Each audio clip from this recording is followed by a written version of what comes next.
Answer these questions. 1. What made the nightingale look around? Hunger. 2. What did the nightingale see in the dark? Glow-worm. 3. Where was the nightingale perched? On a hawthorn tree. 4. Singing is to the nightingale what is to the glowworm. Shining. 1.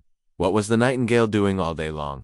In the poem The Nightingale and the Glowworm by William Cowper, the nightingale spent the entire day joyfully singing from the top of a hawthorn tree. His melodious song filled the village with happiness and cheer. He continued singing even as evening approached and did not stop after night had fallen. This shows his dedication to spreading beauty and joy through his music. 2. How did the nightingale see the glowworm? In the poem The Nightingale and the Glowworm by William Cowper, the nightingale, after singing all day and feeling hungry, looked around in search of food. As it was dark, he noticed something shining on the ground. The tiny light caught his attention, and he recognized it as the glowworm by its glowing spark. This sparkle helped the nightingale spot the glowworm in the darkness.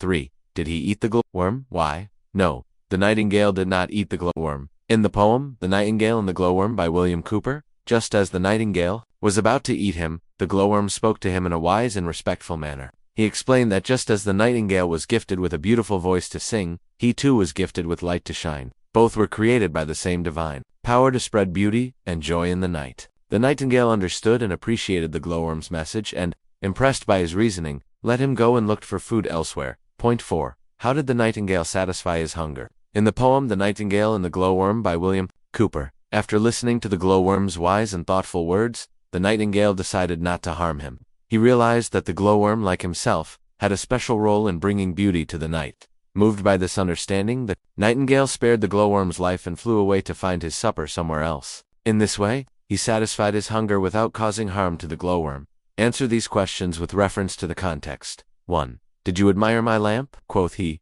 as much as I your minstrelsy. Who said these words? And to whom these words were said by the glowworm to the nightingale in the poem The Nightingale and the Glowworm by William Cowper. B. What lamp is the speaker referring to? The lamp refers to the glowing light of the glowworm which shines in the darkness of the night. It symbolizes the natural gift the glowworm has, just like the nightingale's gift of song. C. What is the speaker trying to do? The glowworm is trying to convince the nightingale not to eat him. He appeals to the nightingale's sense of fairness by pointing out that both of them are blessed with special talents, music and light, given by the same divine power. He suggests that just as he admires the nightingale singing, the nightingale should admire his glowing and spare his life. Point 2. For 'twas the self-same power divine taught you to sing, and me to shine. Who said this, and to whom? These lines were spoken by the glowworm to the nightingale in the poem The Nightingale and the Glowworm by William Cowper. B. Which power is being referred to here? The power divine refers to God or the Creator, who has given unique talents to all living beings. In this case, the nightingale was gifted with the power to sing, and the glowworm was gifted with the power to glow. C. What skill does the speaker exhibit in these lines? The glowworm shows wisdom and persuasive reasoning. He uses logical and respectful speech to remind the nightingale that they are both created by the same divine power for different but equally important purposes. His ability to speak calmly and convincingly helps him save his life. Think and will answer. 1. How did the glowworm save his own life? What impression do you form of the glowworm from this?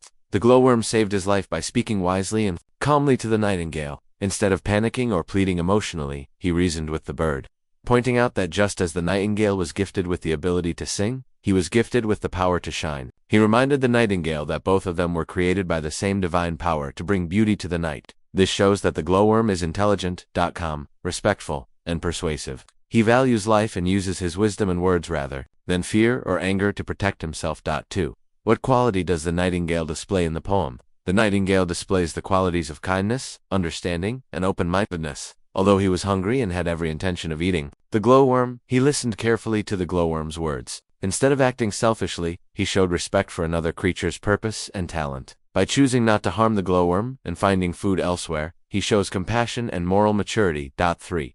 What is the moral of this poem? Elaborate. The moral of the poem The Nightingale and the Glowworm is that every living being has a unique role and purpose, and we must learn to respect and value the talents of others. The poem teaches coexistence, mutual admiration, and peaceful resolution of conflict. It reminds us that gifts like music and light, though different, both contribute to the beauty of life. It also encourages us to use wisdom, not violence, to solve problems and to act with empathy and fairness in our relationships with others.